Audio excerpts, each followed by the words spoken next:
Salut poto, comment ça va aujourd'hui? Moi ça va très bien. Alors c'est pour vous dire que je vais vous montrer qu'est-ce que c'est l'épilepsie sur YouTube, bien sûr.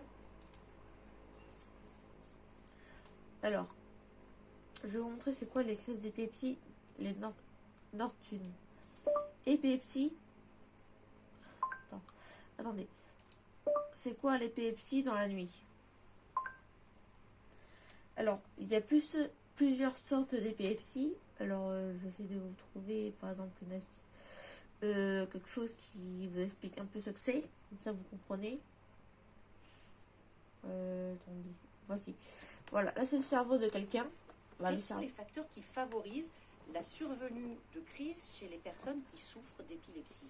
Alors ces facteurs sont multiples, mais en premier lieu, ça tient beaucoup à la qualité sommeil. Une privation de sommeil, une nuit blanche, un sommeil haché peuvent être des facteurs déclenchants. On retrouve souvent aussi des facteurs de stress, de contrariété, d'anxiété qui, quand ils s'accumulent, peuvent conduire à des crises d'épilepsie. Mais on est d'accord que tout cela, ce ne sont que des facteurs déclenchants et que l'épilepsie est déjà là. Pourquoi faut-il absolument éviter de mettre les doigts dans la bouche d'une personne en pleine crise d'épilepsie? Vous voyez, parce que moi je suis épileptique et il faut bien écouter les conseils qu'on donne parce que si vous voulez aider une personne dans la rue qui a ces maladies, il faut bien écouter je vous laisse écouter ça. On peut se faire très mal parce que si la bouche se referme, on peut avoir une morsure, on peut avoir des lésions au niveau des doigts. Donc c'est vraiment à prohiber. Juste mettre cette personne en sécurité pour éviter les chocs et appeler les secours le cas échéant. Tout à fait. Éviter que si la personne, je ne sais pas, est sur un quai de métro, qu'elle tombe sur les rails, si elle est sur le trottoir, par terre, mettre un pull, quelque chose sous la tête pendant qu'elle convulse, enlever les lunettes. Et puis une fois que les convulsions ont cessé, mettre la personne sur le côté, dans ce qu'on appelle la position latérale de sécurité, pour aider à la respiration. Voilà, alors ça c'est c'est ce que ça c'est pour vous expliquer la maladie que j'ai. Autrement, je vais essayer de vous trouver une dans le sommeil. Attendez, je regarde juste ça.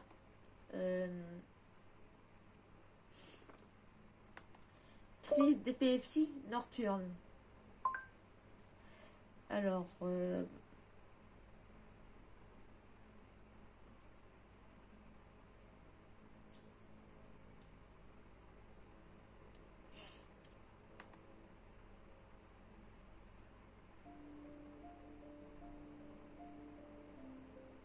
When children with epilepsy are asleep, ça ne parle pas français, j'essaie de vous trouver quelque chose d'autre. Je vais juste vous montrer comment c'est une crise d'épilepsie clonique. Ça, c'est les crises qu'on peut faire la nuit. Regardez. Et dites-moi en commentaire si vous connaissez des personnes qui ont cette maladie-là.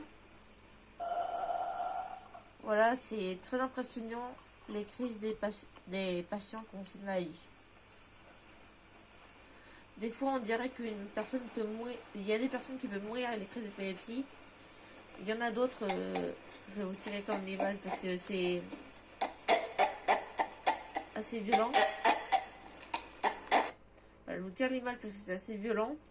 Les petits qui regardent ma chaîne YouTube, alors si vous voulez louper la séance juste d'après et passer à la séance d'après, parce que celle-là, elle est assez... regardez, ça c'est un petit garçon qui fait une crise la nuit. Alors moi, c'est ça qui m'arrive quand je dors en fait. C'est juste pour vous montrer un peu ce qui m'arrive, mais là, c'est un garçon qu'on a filmé en train de faire une crise d'épilepsie et voilà. Là, il dort normalement, mais vous allez voir dans quelques secondes plus tard, il va lui arriver sa crise d'épilepsie. Pour l'instant, tout est normal. Vous voyez l'heure qui défile en haut. Et d'un coup, ça surgit en fait. Ça surgit d'un coup. Et il y a beaucoup de facteurs déclenchants la journée. Moi, la journée, je fais plus de crise d'épilepsie. Maintenant, je fais que des absences. Mais les absences, ça se calme aussi. Voilà. Alors, c'est pour vous dire ça. Voilà. Là, il commence à faire sa crise. Il y a... Après, voilà, il est en train de tirer sur la lampe en faisant sa crise. Mais là, il y a sa mère qui arrive pour le conforter. Ce qu'on faisait quand j'étais plus petit aussi. Parce que la crise, elle est assez violente pour les patients qui ont ces maladies. J'espère que vous comprenez tout ça parce que moi c'est ce que je vis au quotidien, la nuit.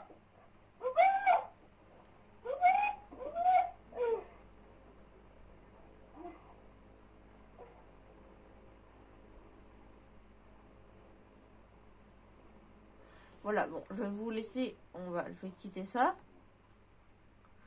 Alors, tac, je vais vous faire expliquer. Il y a aussi, alors ce qu'on explique, les EEG.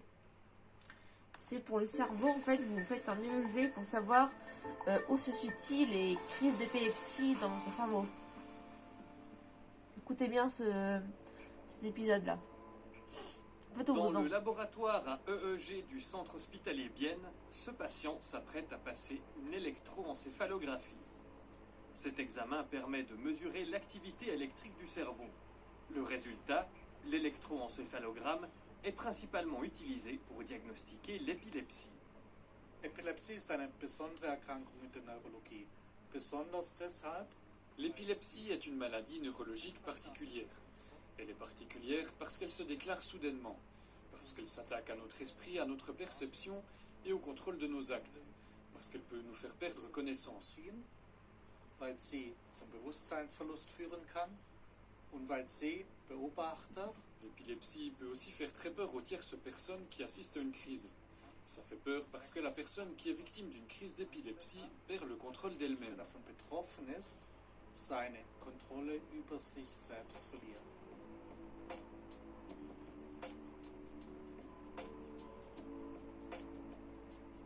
Le service de neurologie du CHB prend en charge les adultes évidemment, mais aussi les enfants. Das war mein Vorgänger Dr. Donati. C'est mon prédécesseur, le docteur Donati, qui a mis en place les consultations neurologiques pour mineurs.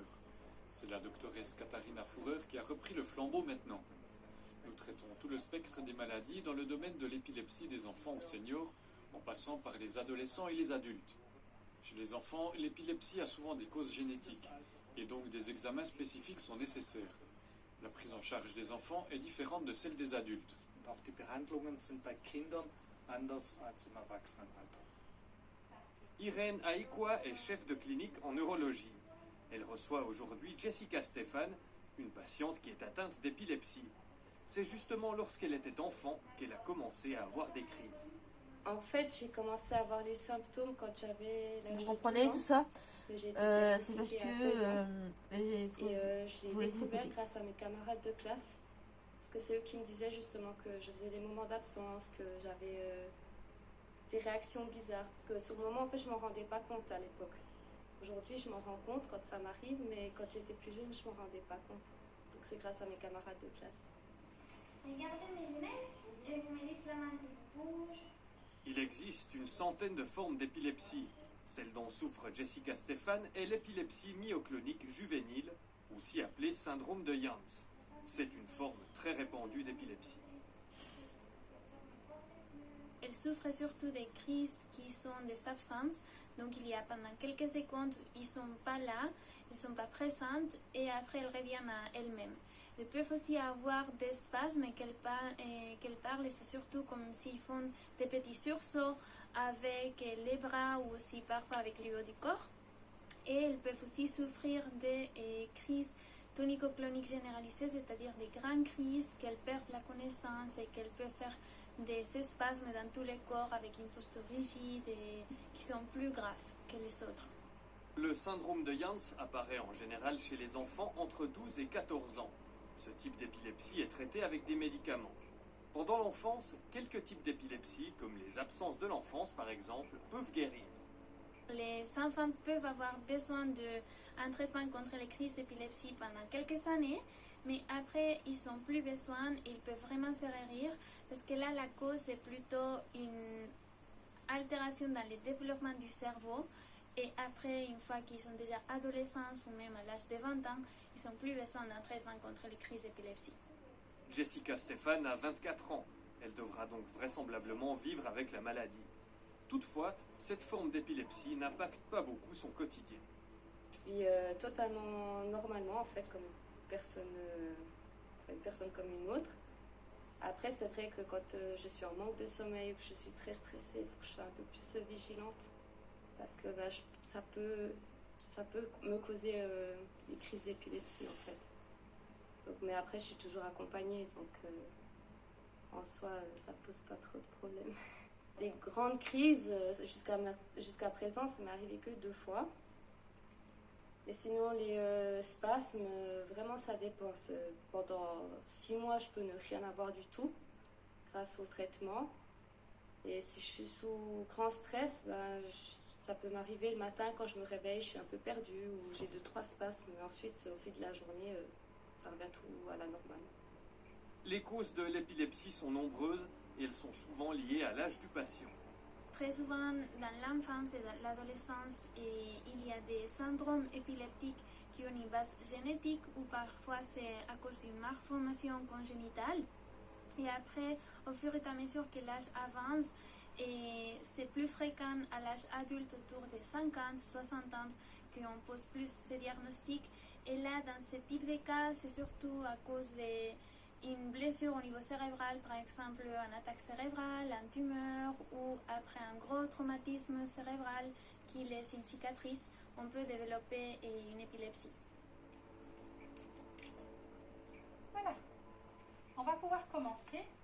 Donc, pour cet examen, on va commencer la lecture. Ça va se passer principalement qu'avec les yeux fermés. D'après la Ligue suisse contre l'épilepsie, 5 à 10% de la population va au moins une fois au cours de sa vie faire une crise d'épilepsie. Mais faire une crise d'épilepsie ne veut pas forcément dire être atteint d'épilepsie. Dans les moments que notre cerveau a un facteur qui fait que souffre le cerveau, il y a un dysfonctionnement qui peut provoquer une crise d'épilepsie.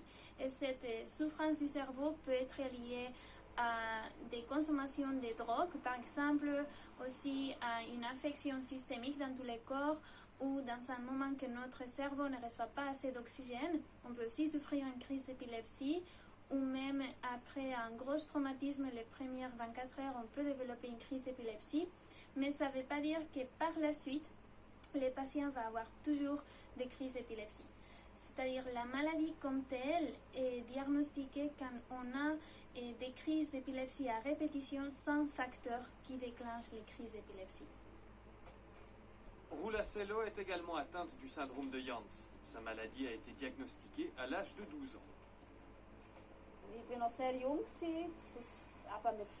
Voilà, je vais vous laisser sur ça les gars et les filles. C'est juste pour vous montrer ce que j'ai au quotidien, voilà. Je retourne ici. C'est juste pour vous dire que je termine la vidéo sur ça. Attendez, je me prends juste comme ça. Alors, c'est pour vous dire que moi, là, j'en ai fait cette nuit. J'ai fait 2 crises et les crises, je pense qu'elles étaient assez fortes parce qu'elles m'ont fait pleurer et j'étais pas bien. Là, je suis fatiguée à cause des crises de cette nuit. Voilà. Les potos, n'oubliez pas le petit pouce bleu qui fait plaisir. Vous abonnez juste en dessous. A plus pour nos vidéos. Bye.